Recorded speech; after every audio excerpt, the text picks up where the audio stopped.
Hi everyone, my name is Kyle and I live in Toronto. Today I'm going to share my immigration journey to Canada, especially how I got the PR even before coming to Canada without any Canadian experience. Without further ado, here's my story. Canada has a very sophisticated immigration system.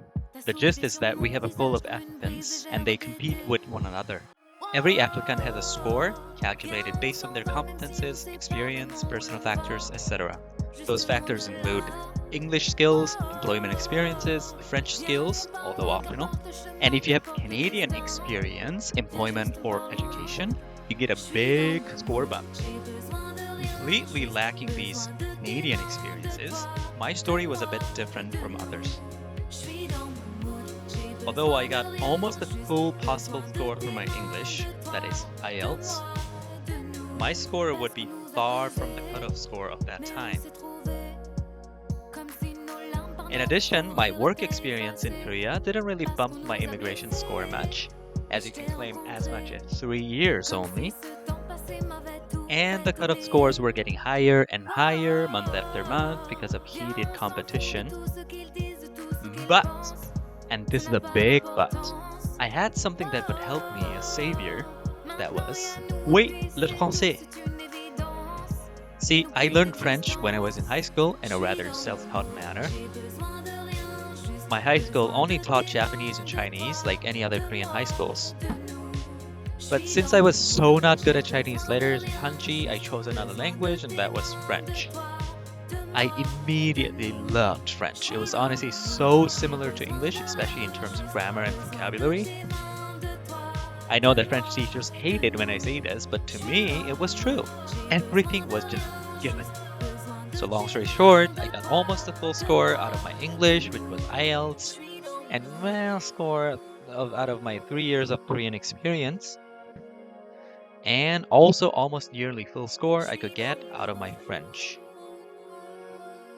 My score at the time was 461 as of July 2019, and I got the invitation to apply for PR, permanent residency, with the cutoff being 459. The cutoff score these days hovers well above 500, so I would be more than ineligible now. But hey, at least my score is still usually higher than CEC or other stream-specific ones, so please keep holding your beer.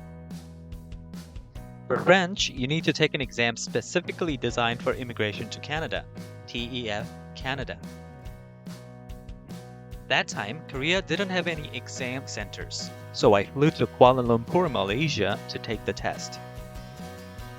Of course, my then colleagues and my manager thought I was enjoying my vacation there. It seems these days Korea has several testing centers, so please make sure your info is up to date.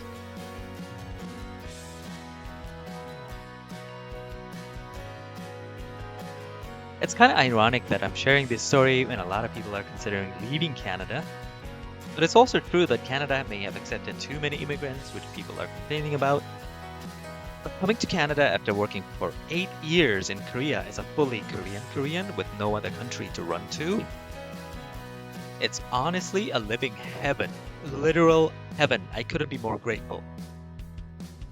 Of course, it wouldn't have been possible without my language skills along with my go-getter spirit.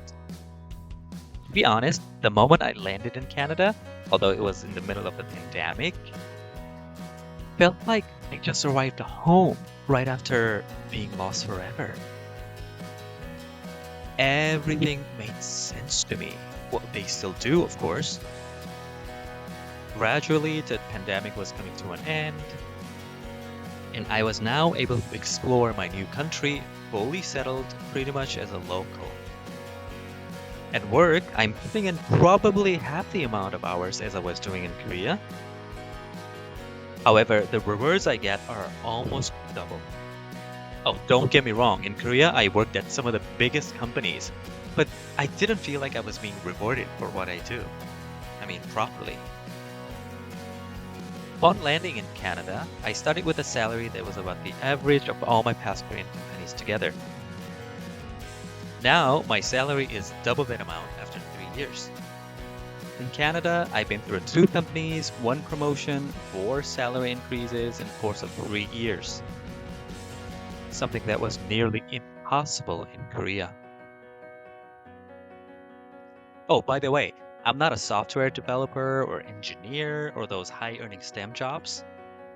I am a procurement specialist. I invite vendors to tenders, award contracts, and manage them.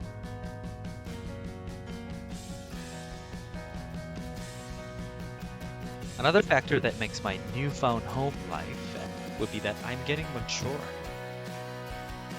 My 20s was honestly a tumultuous time. It was riddled with stress from work, subsequent anxiety, and depression.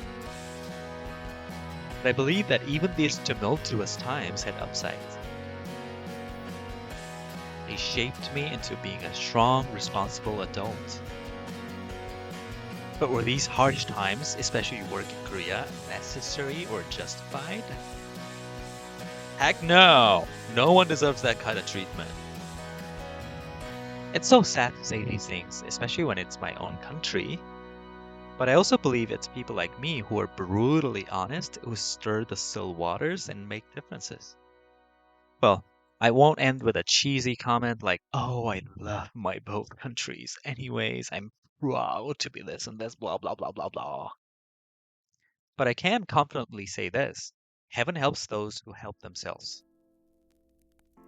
Actually, saying this makes it cheesier than the other one I called cheesy, so my apologies. With that said, honestly, that is so true a statement. God will help you if you let Him and do your part. Okay, then I will end with this one. God bless Canada, God bless Korea. And most importantly, God bless you.